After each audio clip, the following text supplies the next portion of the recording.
नेपाल सरकार ने social media apps पर लगे प्रतिबंध को हटा दिया है।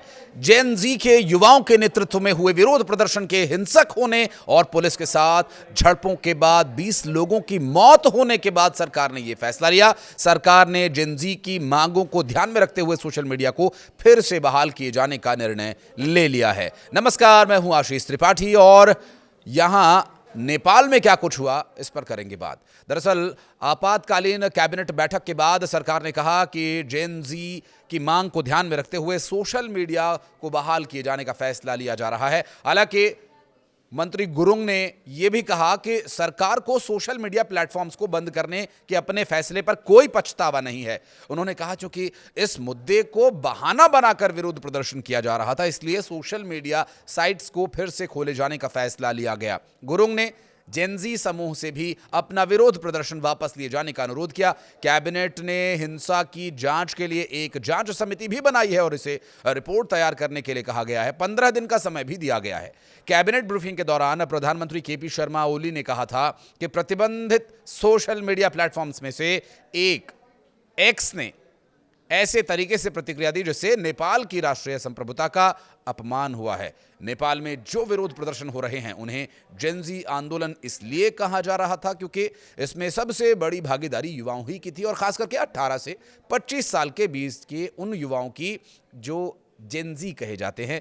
ये युवा सोशल मीडिया और इंटरनेट पर पले बढ़े हैं। ये फेसबुक, इंस्टाग्राम, टिकटॉक और यूट्यूब जैसे प्लेटफॉर्म्स पर लगातार सक्रिय रहते हैं और इसी वजह से जब सरकार ने सोशल मीडिया पर पाबंदी लगाई तो सबसे ज्यादा नाराजगी इन्हीं युवाओं में दिखाई दी और प्रदर्शन में शामिल छात्र छात्राएं स्कूल और कॉलेज की ड्रेस पहनकर सड़कों पर उतरी।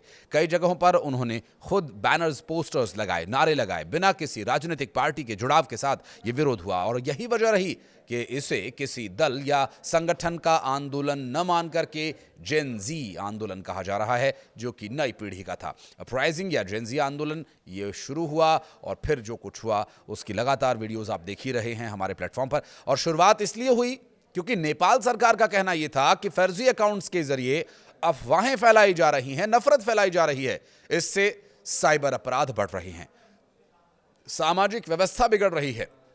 इसलिए सरकार ने यह फैसला लिया। कंपनीज को कहा कि वो नेपाल में रजिस्ट्रेशन कराएं, स्थानीय प्रतिनिधि और शिकायत निवारण अधिकारी नियुक्त करें, कंटेंट मॉडरेशन में जवाबदेह बने।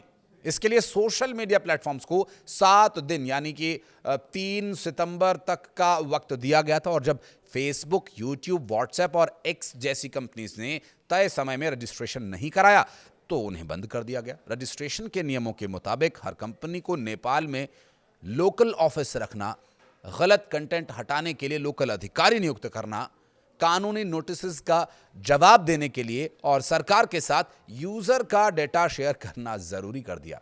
कंपनी को डेटा प्राइवेसी और अभिव्यक्ति की आजादी के मामले में ये शर्तें बहुत सख्त लग रही हैं। रिपोर्ट्स के मुताबिक भारत या यूरोप जैसे किसी बड़े देश में कंपनियां लोकल प्रतिनिधि रख लेती हैं क्योंकि वहां यूजर बहुत ज्यादा है, लेकिन नेपाल का यूजर बेस बहुत छोटा है, इसलिए कंपनीज को ये बेहद खर्चीला लगा। अगर कंपनीज नेपाली सरकार को ये शर्त नेपाली सरकार की वो मान लेती हैं तो उन पर भी अन्य छोटे देशों में अब इन नियमों का पालन करने का दबाव पड़ जाएगा, जो काफ़ी खर्चीला होगा। यही वजह है कि पश्चिमी कंपनीज ने नेपाल सरकार की शर्त नहीं मानी और तय समय पर रजिस्ट्रेशन नहीं कराया।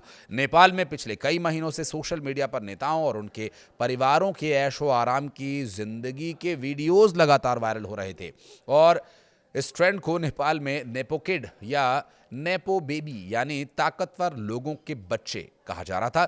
इसमें प्रधानमंत्री केपी शर्मा ओली, पूर्व प्रधानमंत्री शेर बहादुर देउबा और पुष्प कमल दहल प्रचंड के परिवार खास तौर पर निशाने पर रहे।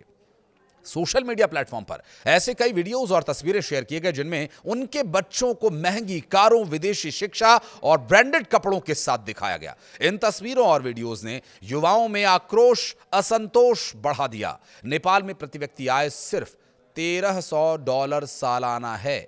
युवाओं की बढ़ती नाराजगी देख सरकार ने सोचा कि अगर हालात जल्द काबू नहीं किए गए तो माहौल बिगड़ सकता है और इसी दबाव में सरकार ने सोशल मीडिया कंपनीज को 7 दिन के भीतर नेपाल में रजिस्ट्रेशन कराने के लिए निर्देश दिए। रिपोर्ट्स के मुताबिक टिकटॉक ने सरकार के नोटिस के तुरंत बाद नेपाल दूरसंचार प्राधिकरण यानी NTA के साथ रजिस्ट्रेशन की प्रक्रिया पूरी कर ली और इसी वजह से टिकटॉक बैन होने से बच गया। टिकटॉक के अलावा वीटॉक और वाइबर जैसे प्लेटफॉर्म भी यहां बंद होने से बच गए और ऐसे में कहा यह जा सकता है कि टिकटॉक बैन इसलिए बचा क्योंकि उसने नेपाल सरकार की शर्तों को समय रहते मान लिया और अपने प्लेटफॉर्म को आधिकारिक रूप से रजिस्टर्ड करवा लिया।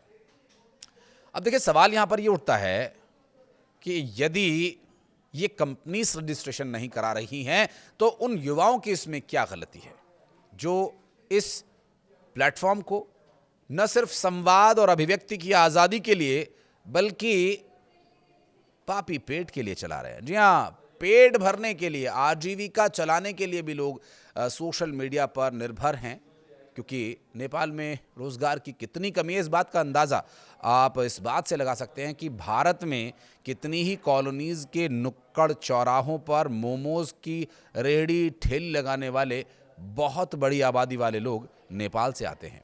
कई होटल्स में और हॉस्पिटैलिटी बिजनेस में आपने देखा होगा कि नेपाल मूल के लोग भारत में आकर रह गए और वो यहाँ की नागरिकता ले लेते हैं और यहीं बस जाते हैं क्योंकि नेपाल में बेरोजगारी बहुत ज़्यादा है। सरकार की इस नाकामी को सरकार चादर से ढकने की कोशिश कर रही थी लेकिन वो चादर ही जेनजी ने फाड़ दी।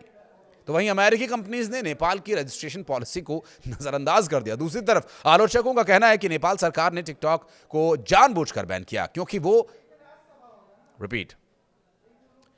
दूसरी तरफ आलोचकों का कहना है कि नेपाल सरकार ने टिकटॉक को जानबूझकर बचा लिया क्योंकि वो पहले से ही चीन के दबाव और निवेश पर निर्भर है और इन प्रदर्शनों के पीछे सोशल मीडिया और एक एनजीओ हामी नेपाल की बड़ी भूमिका रही। इस एनजीओ ने छात्रों को जुटाने के लिए इंस्टाग्राम और डिस्कॉर्ड जैसे प्लेटफॉर्म का इस्तेमाल किया। इन साइट्स पर विरोध कैसे करें जैसे वीडियोस डाले गए थे जिनमें छात्रों को यह सलाह दी गई थी कि वे कॉलेज बैग और किताबें लेकर आएं और कोशिश करें कि स्कूल की वर्दी पहनकर ही विरोध में शामिल हों।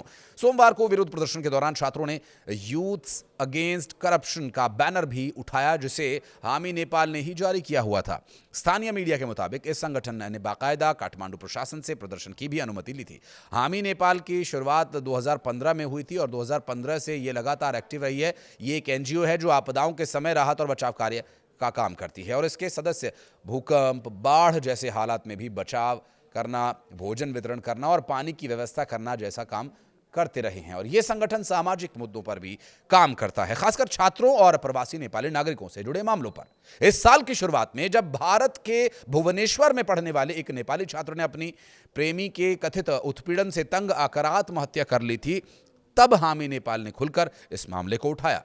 उस समय इसके सदस्य लाल कपड़े पहनकर और संगठन का लोगो लगाकर लगातार जानकारी साझा करते रहे। दिलचस्प बात यह है कि हामी नेपाल आमतौर पर सोशल मीडिया पर राजनीतिक रूप से संवेदनशील मुद्दों से दूरी बनाए रखता है। ये अक्सर अपनी मानवीय गतिविधियों और अपडेट इंस्टाग्राम पर डालता रहा है और इसी तरह के पोस्ट की वजह से सरकार कई बार असहज हो जाया करती है। बहरहाल आपदा वाले राहत बचाव कार्य के लिए जो सरकार में गड़बड़ियां चल रही हैं उन बातों को उजागर करना और नेपो किड और नेपो बेबी वाले मामलों को लेकर के जिन लोगों ने पोस्ट किए सरकार अब उन तक पहुंचने की कोशिश करे क्योंकि वो उन रसूखदार परिवार के बच्चे हैं जो लगातार सत्ता में रहे हैं। बहरहाल अब सरकार ने यूटर्न तो ले लिया है लेकिन सोशल मीडिया पर डिपेंडेंसी और इसकी पॉलिसीज को बेहतर करना एक विकल्प है या फिर इसे बैन कर देना बेहतर है, ये आप ज़रूर बताइएगा। और हालांकि भारत में भी टिकटॉक बैन है, उसके अपने अलहदा कारण है, लेकिन क्या इसे भी फिल्टर किया जा सकता था क्योंकि टिकटॉक पर भी बहुत सारे लोग थे और कई लोगों का पेट भी यहाँ से पल रहा था। बहरहाल आपकी जो भी प्रतिक्रिया हो ज़रूर बताइएगा। यहाँ तक देखने के लिए वीडियो धन्यवाद।